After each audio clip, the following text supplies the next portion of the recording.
ask your questions. Like just unmute and ask questions as we're going, because we don't have to like, you don't have to be super formal about it. But I'll go ahead and share my screen and show you some of the resources I pulled together. You guys see my presentation? Yep. Great. Okay. So in case this is helpful background, I just wanted to show where this money came from. So this is CARES Act federal money, and Kansas received an allocation of just over $1 billion with a B, dollars to distribute to cities, counties, businesses, and nonprofits impacted by COVID. So that's where this amount of money sits. And so we're in round 2 of that, and the economic development money we're going to talk about is in that middle band. But the state has a task force whose job it is to decide where all this money goes. So the round 1 money to counties, that's already been allocated, but we're in round 2. And so Eileen, can yeah. I ask a question there? Sure. So that round 1 money, that's what we're hearing about in the newspaper, where the county commission's debating the 25 million or 24 point whatever million. Exactly. Okay. Exactly. So Johnson and Sedgwick counties are the biggest. They got money directly from the federal government. Then the rest of the Kansas counties, so the other 103 of them, all divvied up this $400 million. And that's the public process that everyone's been talking about. Most counties in Kansas just kept that money for themselves, but our county is trying to share the love a little bit. So that's why that's been talked about so much. So round 2 was specific to businesses and nonprofits. So that's what we're in right now. So these are SPARK is the acronym for this task force, but these are the SPARK Economic Development and Connectivity Grants. And I put the link here to the Department of Commerce's website. So it's kansascommerce.gov/COVID relief. That is where everything I'm going to talk about is housed. Eileen, sorry. Eileen, sorry to interrupt you. Yeah. Olaid, we're going to get some feedback from your call, so I'm just going to mute you, but please unmute yourself if you want to join, if you have a question, okay? All right, sorry, Eileen, go ahead. Okay, cool. So the applications, as you know, opened on Thursday, just to view only. They wanted to give people about 5 or 6 days to look at the applications and review them. So they're going to start accepting applications starting at noon on the 19th. Which is Wednesday. So there's a total of 78.6 million for economic development in total, and they divided it up into these 8 grant categories. The top 3, I think, are all applicable to food system partners. So I pulled some slides from all of them because I think those 3, the small business working capital, the securing local food systems, and the PPP procurement are all potentially good pots of funds. And Douglas County food system businesses could apply for all 3 of them. So if they're eligible for all 3, you can do a separate application for all 3 of them. The others have to do with cybersecurity and connectivity and all sorts of stuff that don't really apply to systems. So I have just a couple overview slides on those first 3. Okay, so the first one is the small business working capital grants, and you can see here that the sectors that they're targeting with these working capital grants. Sorry for the messy circles, but I circled some that I thought would apply to our food system. So this is for grocery stores, nonprofits, restaurants, and hospitality. They're trying to funnel those applications in here into this bucket, and this is for working capital. So I'll go through what that means in a second, but basically to be eligible for this one, you have to have fewer than 500 employees. You have to be in good standing with the state, so you have to have paid all your taxes. Funds can be used to pay for working capital expenses like payroll, rent, mortgage insurance, utilities, inventory, etc. And these grants will be awarded on a rolling basis. This one is specific to either for-profit or non-profit entities.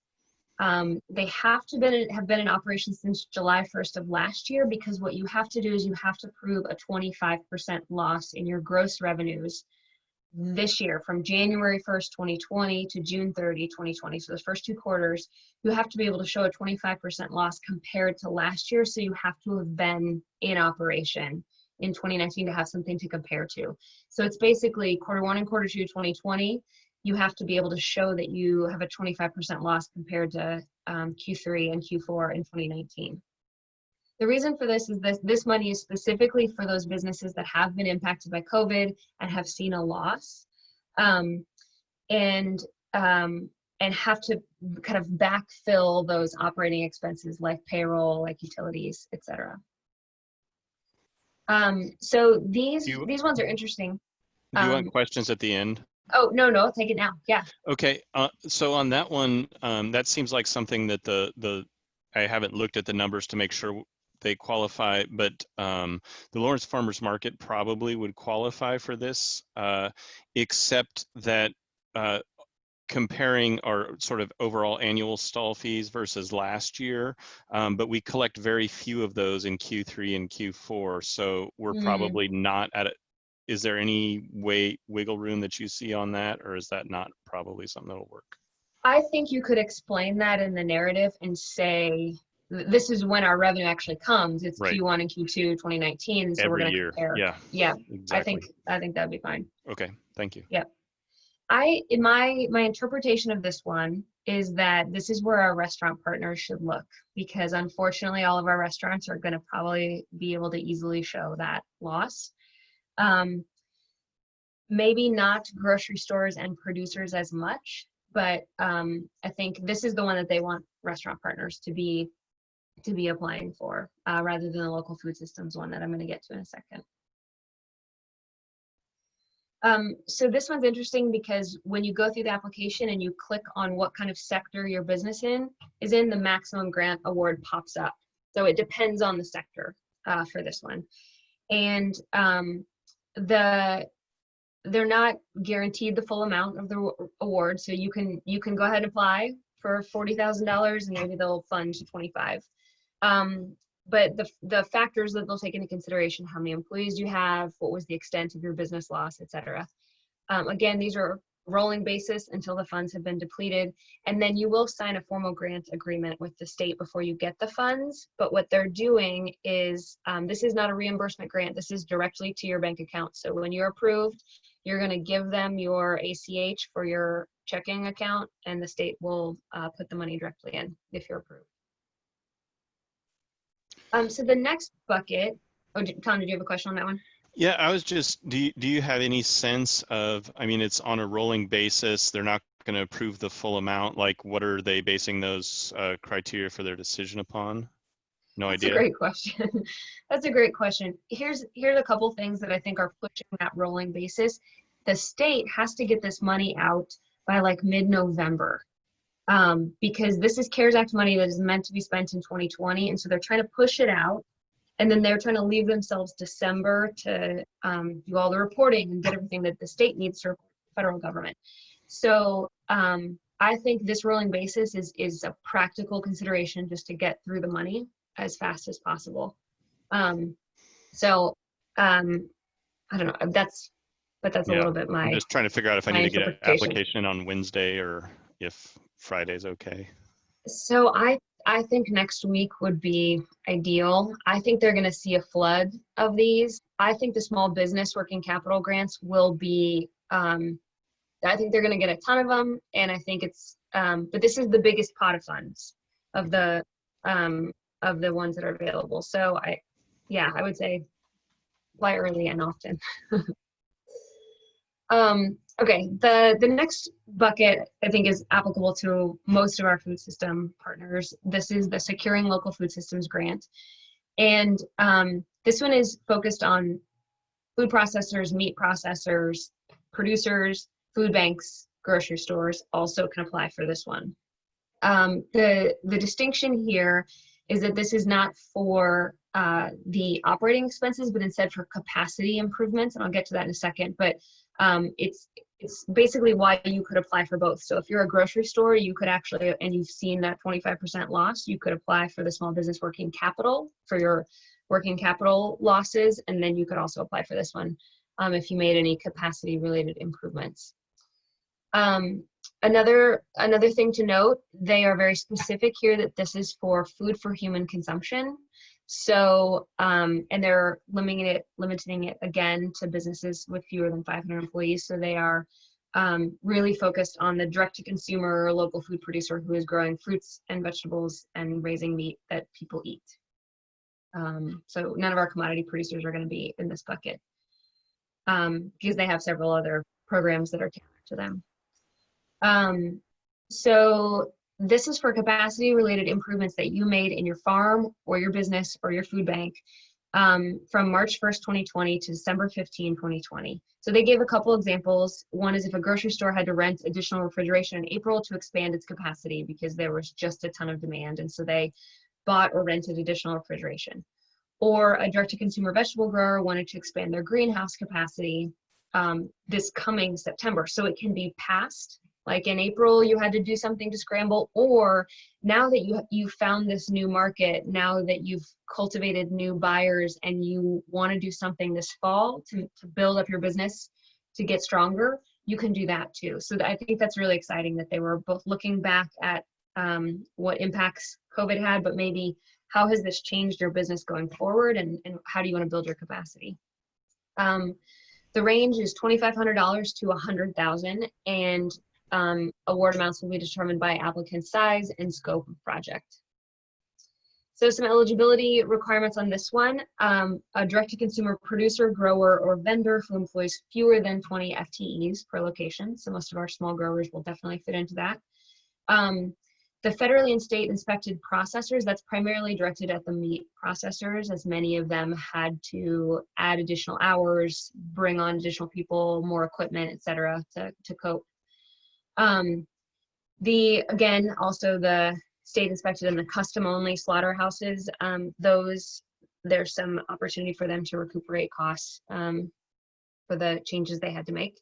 All of our food banks, pantries, and soup kitchens are eligible.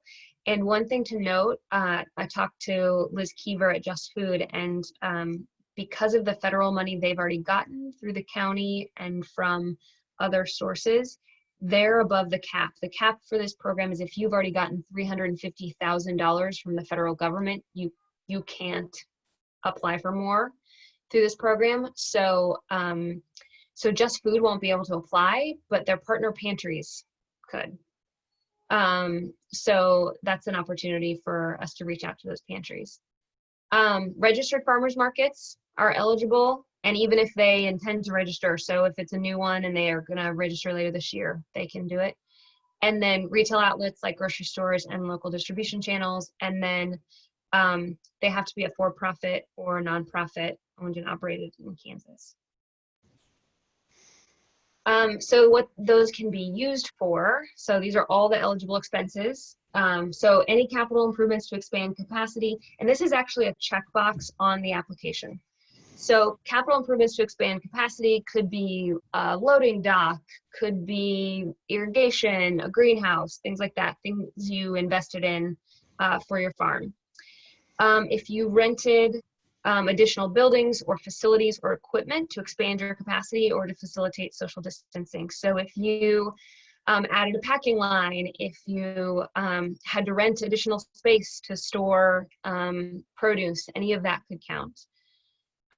Technology that allows increased capacity or business resilience. So this could be, let's say you had to build an online e-commerce platform because you couldn't sell at the farmer's market anymore and you needed to quickly stand up a on-farm farm stand and an online sales platform or something.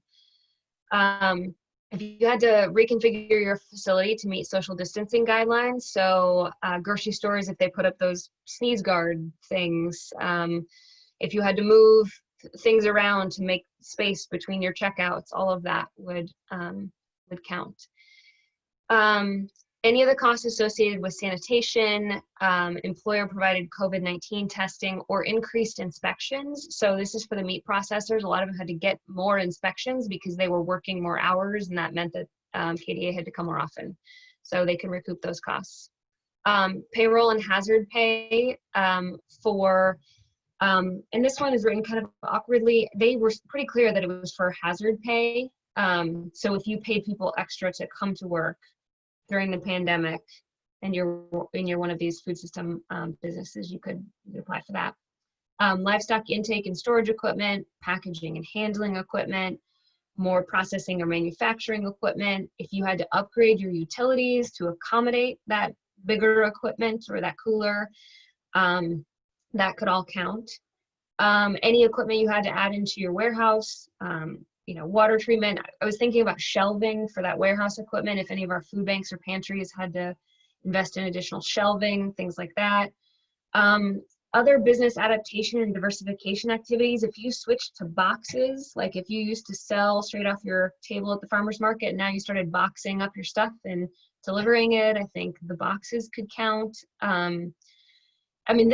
I think that most things could fit into these. Most adaptations that our producers and our local food businesses made probably could fit into these. So is this, just to ask a question, is this just for adaptations that have occurred to date or anything that's done by December 15th? So if a producer stops selling at farmer's market, wants to add additional delivery and buys a vehicle in September, would that be something that you guess would fall in?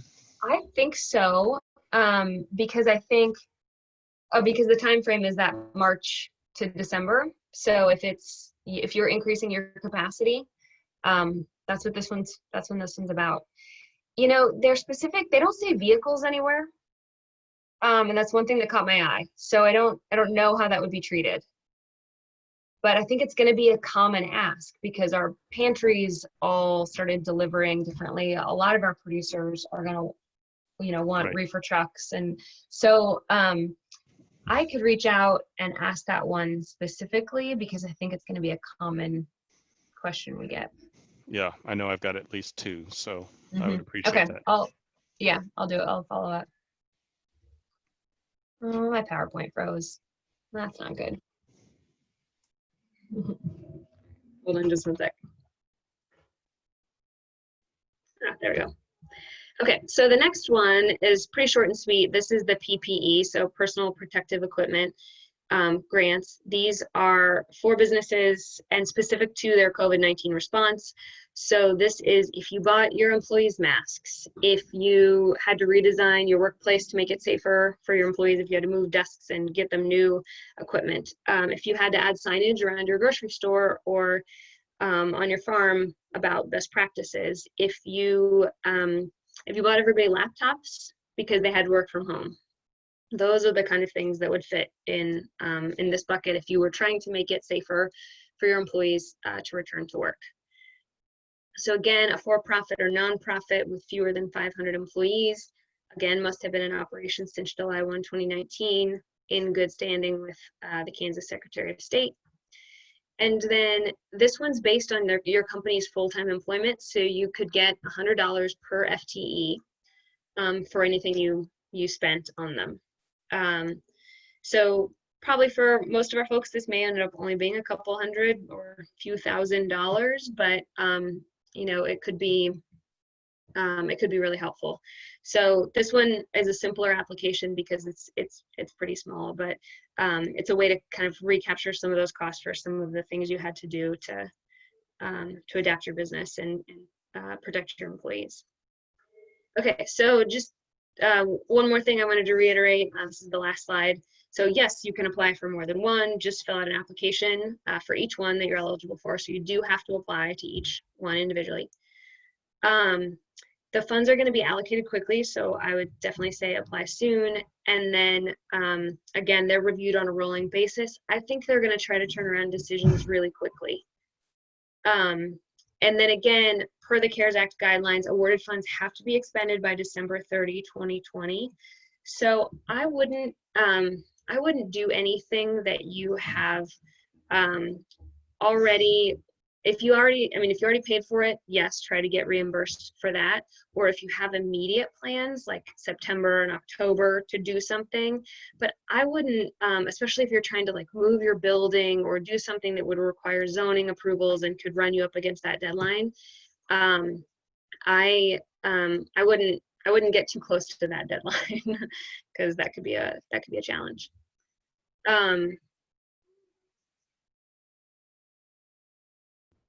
Sorry, kids. Okay. And then just last, if you can email specific questions, the state will answer them. Also, you can sign up for technical assistance, and I know that I'm talking to a few of you this afternoon. And then also you can, there's a whole list of frequently asked questions on the state's website, so you can go there for those. Let's see, how are we doing on time? Let's just take additional questions. I could also show you guys the application if that would be helpful. I'm open to whatever. Can I just make one comment? Sure. On your, you know, if you're requiring zoning approval, you can, based on my experience doing this at the fairgrounds, purchase a hoop house and pay for that prior to receiving zoning approval, in case that's helpful for anyone. Awesome. That's great.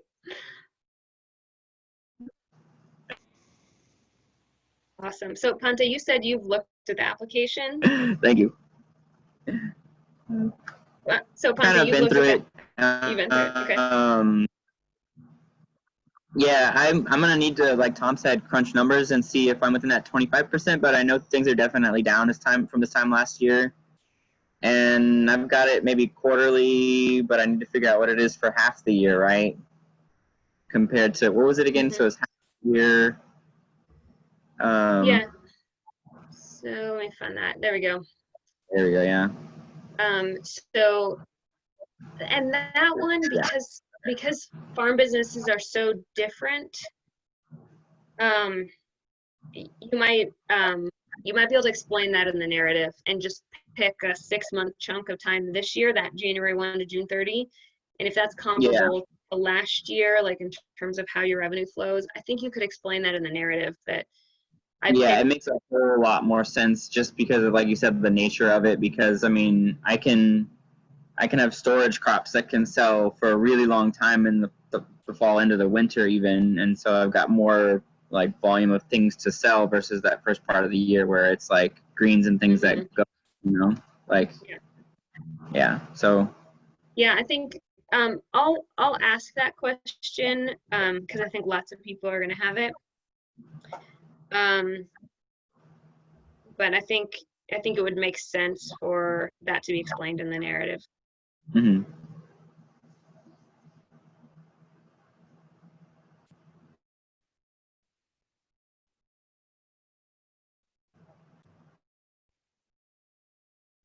Okay. Anything else? Because one of the things I was thinking about in my application is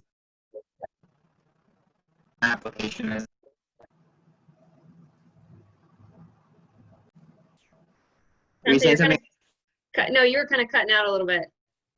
Oh, okay. I was just saying I'm glad to see that you know, hoop houses are included in that, because it's really a way that could help me quickly recoup on the back end of the year from losses from the front end of the year.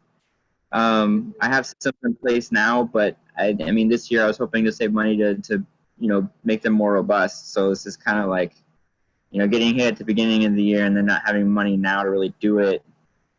Sounds like exactly kind of forward to, so that's good to hear. Yeah, that's a good way to explain it. I think I think this was an eye-opening moment for the state, that when the big food systems and the market supply chains faltered, Kansans tried to buy from local farms, and which is great. And I think now they're seeing, oh, that's a industry sector that we need to support. So yeah. Maybe that's another question for another day, but do you have any idea who at Department of Commerce is making these decisions on local food system supports? Because I don't know anybody over there. So this one's a collaborative between the Department of Ag and Commerce. Okay. And with some collaboration from the governor's office, but you guys will love this story. So Josh McGinn, who works for the governor and advises the Spark Taskforce on all these buckets of money, he, right before the pandemic hit, he and I were talking about local food systems, and I gave him the Harvesting Opportunity book from the event that we all put on. And like he was all about it. He was really enthusiastic about it in March, and we were talking about how do we get this in front of committees? How do we? So I think the governor became aware, and her staff became aware of a lot of good stuff that's happening around the state, and then also just the need. So I think it's fortuitous timing. As much as you can say that about what's happening right now. Right. I just was Silver hoping lining, I guess, is a better. somebody with some, like I don't know anybody over there. I know a few people at KDA. If we're recording this, I'll maybe.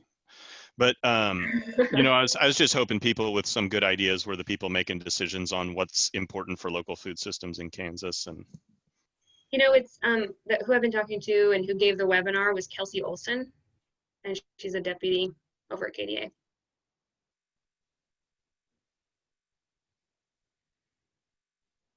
Well, Kim, what else would be helpful, do you think? No, sorry. I think that's great. I think, yeah, just since it is so much, just a small group, if people ask all the questions they have in the time we have left, I think we're good. Okay. I muted Olaid, and now I can't seem to unmute. No. Did you turn something over to me, because I was just screen sharing? Yeah, maybe I did, because I would have to, it says ask to unmute, so I don't have the power to unmute people. Let me see if I can. Do you want to see if you can do it? And kind of sometimes it's harder to go from mute to unmute on the phone version. Yeah, I can see that she's muted, but I can't unmute. Weird.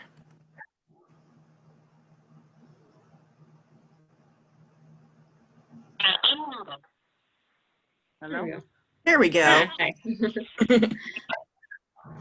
This is Olaid from African Caribbean Grocery Store / Laundry Service.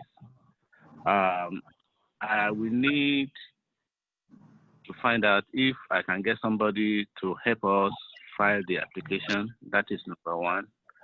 And I want to find out if all businesses are required to file this, or it's just only grocery store only. Oh, if this is for other businesses besides grocery stores, is that the question? Yes. Okay. Yeah. So I'll go back to unfreeze my screen.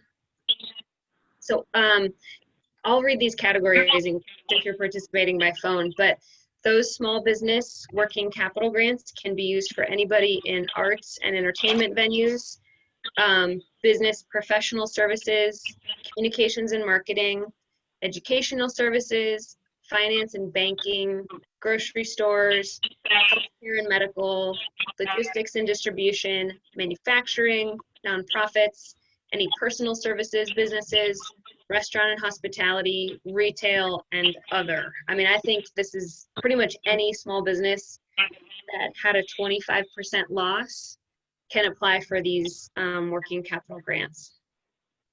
Yeah, because my business have a grocery store, and we have a laundry service that we service KU students and housing department in KU.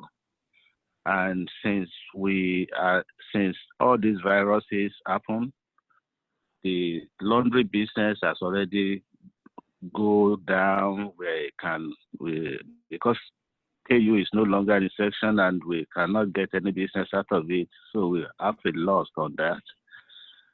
So I don't know whether we can apply for something about this.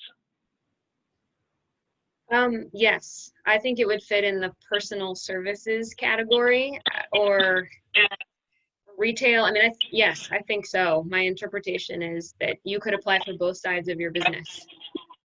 Are they two different businesses? Like, do you have them under the same LLC, or are they? is under the same LLC. Okay. It's a sole proprietorship business, and we just have the source laundry service and a grocery store doing business as JDS. Okay. Yeah. So what you could do is if your laundry service shows this loss, you could apply for the working capital grants, the small business grants for the laundry service, and you can recuperate some costs from that loss. And then you could apply for your grocery store through the local food systems grant and get some support for anything you had to do to adapt to the grocery store. So yeah, I think you could apply for the two of the grants. And I know we're supposed to talk. Yeah, and I know we're supposed to talk later today at 5 o'clock. So when I call you, let's talk about that in detail because I'd be happy to. All right. Yeah, well, let's at like 5 o'clock when we talk. If you can have the application pulled up, I can walk you through it and provide a lot of help. Okay. All right, so thank you. Great. Thank you, ma'am. Yeah. I have, I guess, one more question just to make sure I understand things clearly. What you said or what I interpreted is that they are going to make decisions and it's not always an up or down vote. So they might give you half of what you asked for. It's not if, oh, they asked for too much, they get nothing. I think that was my, yeah, where was it? They said it on the webinar and I think it was on one of these slides. I thought I heard you say that. I just don't want to encourage people to shoot for the moon if it's like, then they get nothing. But if it's like, you know, you might get some percentage of that. Yeah. You know, I'm going to encourage people to think big. Let me clarify that before we do that encouragement, because that's a really important, like, tactical distinction. Absolutely. And I wouldn't want people to sell themselves short. But I'm not 100% sure that, let's say they got from a very small beginning farmer a request for the maximum $100,000 out of that pot and then the maximum 25 out of the other, like, would they look at that and be like, we're not sure that you justify it and you're totally out? So I'll find out. So I know you put up the email address, but just to make sure, you're going to ask about the vehicles and that, like, I don't need to pester them with another email. Yeah, I'm going to ask that question. I'm also going to ask this question about the producer timelines, like what quarters to use for producers. Okay, perfect. Yeah. All right. Yeah, I was also kind of curious, like Tom was, about how big to think on this too. Because I've had a lot of projects lately involving also, like, evolving my business into a culinary business as well. And pretty much all, I mean, it's all not-for-profit work, not structured under a nonprofit, obviously now, but I mean, I've kind of been halted by some of the plans I've had to do that stuff because of all this as well. So I don't know. Well, I guess we'll talk here in a little bit about some specifics I have. How big to really go with it is what I'm mostly concerned about with when getting ready to file it. Okay, let me see. I have a woman from KDA. I believe I have her cell number. I'll see if I can pester her on a Sunday and get a quick answer. So,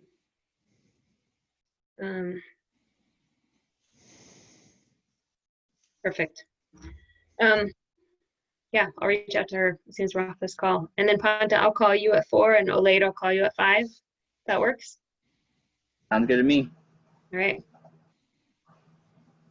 Cool. And one more, it's not a question, but a comment. I would like to thank you, Kim and Eileen, for putting this together on such short time frame. Yeah, it's exciting. It is really exciting. Yeah, totally. All right, sweet. Well, we're good. Kim, if there's anything you want to close out and say. No, I think this is great. I mean, I know everyone on here is signed up for a consultation, so I won't plug that, but there are still open spots. If you know of anyone or want to share the opportunity further.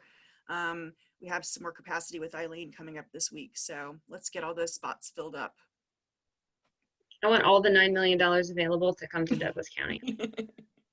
Yeah, me too. That's my plan. I like it. Great. Okay, we'll talk to you later, guys. Okay, thank you. Yeah. Thanks. See ya.